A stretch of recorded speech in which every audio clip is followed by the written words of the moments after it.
Before I ask you some questions and talk about the album, can you take a second to introduce everyone on stage with you? Well, I usually don't like talking about them because it's about me. I know. So it's all about me right now. So right, if you absolutely. could just focus on me. Okay, No. you and me. But don't mention the T-shirt. This is Ian Perez on keys and bass and vocals. I know you just saw what he did. He's an amazing individual. That really is his dog, Nancy. No, I swear. We need to bring Nancy on tour. I think we'd get more people to our shows. This is Michael Barker on drums and vocals. Yeah. We call him Tour Dad. Tour Son, Tour Dad. And this is Mike Ambos on percussion and vocals. First of all, thank all of you for coming in. I know this is probably a day off for you. You're going to be on stage in Bend, Hayden Homes, Thursday night. Had to think about that for a second. Thursday night with a great lineup, by the way. You've got Dispatch, G-Love, Special Sauce, and Donovan Frankenreiter. That tour bus has got to be interesting, first of all. But second, if we were all on the same tour bus, it would be you're crazy. not all together? No. There's 4 tour buses. Okay, shoot. Then one night you'll have to travel all together and record that and see what happens. Or just have fun. That's a really great idea. I'd really enjoy that. I'm not sure if all the musicians would enjoy it as much as I would. But if it turns out okay, I think we would. Yeah. Yeah. If it turns out fun, it's my idea. If not, okay. Somebody whispered it in my ear, and I had roll nothing like that to do with that. So yep. The new album you mentioned, Prism, is out in September, but I didn't catch the date. What date will that be out? Do you know off the top of your head? No. Okay, that's okay. It's going to be out I was just going to come up with something like, don't do that. September 20th. I mean, I could. No. Okay. September, look in the record stores, order it early, pre-order the album. Yep, because, it could run out in Spotify. Absolutely. Spotify could just be all gone, and then what will we do? Yeah. If we can't buy AI weapons. Mm-hmm. Transitioning easily into my first question. I like to, when I'm getting ready to talk to somebody who I haven't had a chance to talk to before, I always find it fascinating to watch some of the interviews that they do, because it kind of helps me understand what they like to talk about, what they're thinking, describing their music. Also gives me sort of a sense of your personality and humor and that sort of thing. But there was one interview I ran across that you did with Will at 3 Ships Coffee Shop in Virginia Beach last month. That was a great interview. I'll give it the backstory.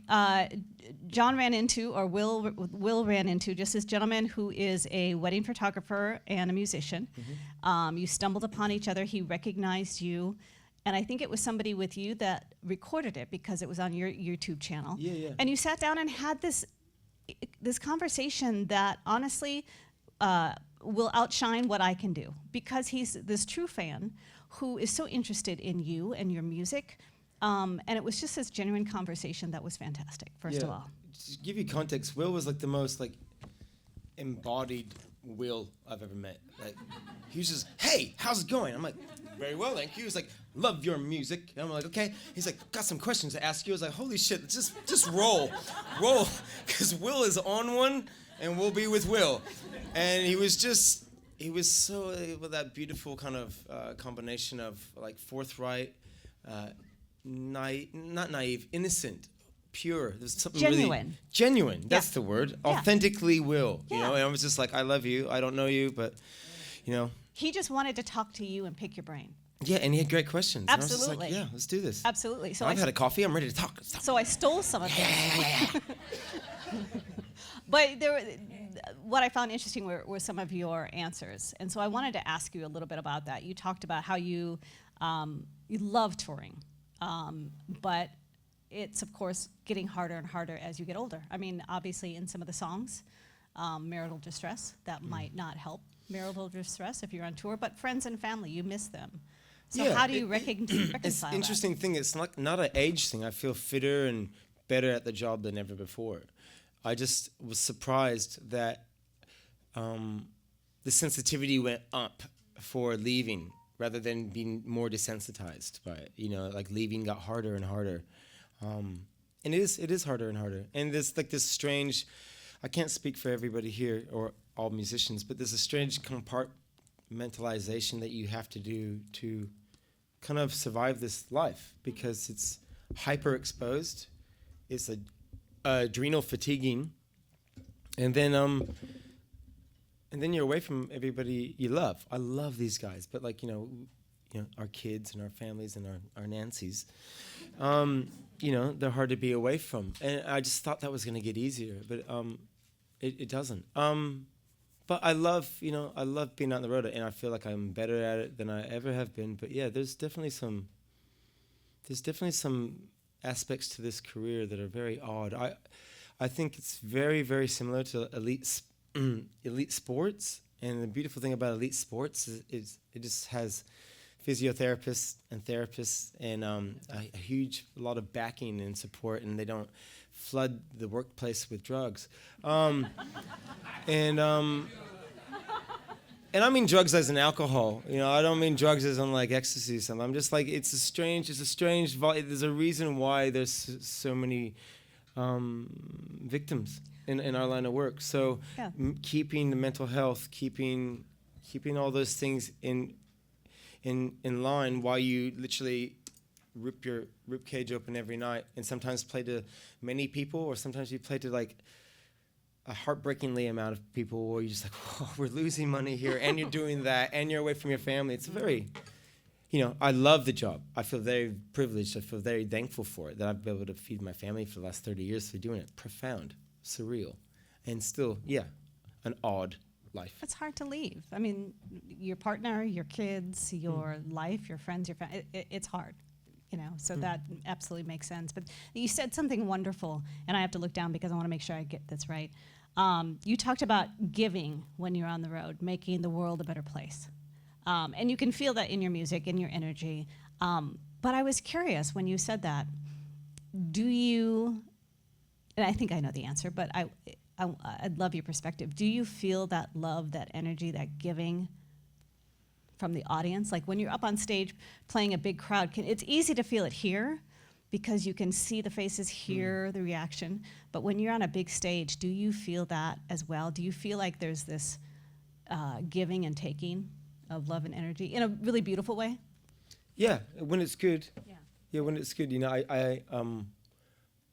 I Jones like for those moments, and they're not. I guess what makes it so addictive is that it's not every time for me that I feel that. A lot of people feel like they want to be entertained, and there's a lot of artists that want to be clapped at, and for me, it's like I'm performing, they're performing, and we're doing something together, and that's when it comes together, it's absolutely like life-changing and magical. And I still remember me and Mike used to play with each other almost 20 years ago, and there's this place in Paris. It was 3 levels, and everybody was dancing, and that to me is one of those moments that's like a flashpoint moment. It kind of tattooed into my mind, and I'm still kind of chasing that moment in a lot of ways, but it's not every day, and it's not all the time. And I guess that's the beauty of it. If it was, I might get desensitized to it or something, but. As an audience member, I can speak for myself. When the artist is giving that way, you can feel it, as opposed to when the artist is up there just wanting applause. And it's that energy.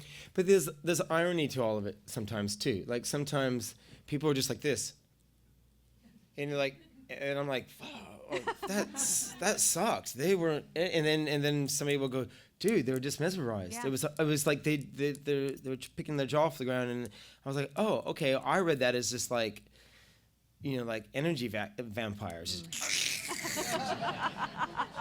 I was like, oh, give me something. So, it's a strange thing, perception. The older I get, the more I'm struck by what I see out of my own 2 eyes, and it's not necessarily always the truth. Yeah. It's all my programming, it's all the socialization, all the crap, that I've either been raised with or trauma and all those things. So I'm always constantly having to tell myself that maybe what I think is happening isn't happening, you know? Maybe it's just you know, an interpretation. But you talked about that in your interview with Will from Three Ships Coffee Shop in Will. Virginia Beach. Don't we love him? You talked about that, but I think, I don't know what I think. I've observed. You know what you think. You know what you think. I can tell you. What I've observed in my personal life is that it takes a while to go, okay, that wasn't, and you mentioned this in the interview, that wasn't about me. That was that person having that day at that moment and that experience.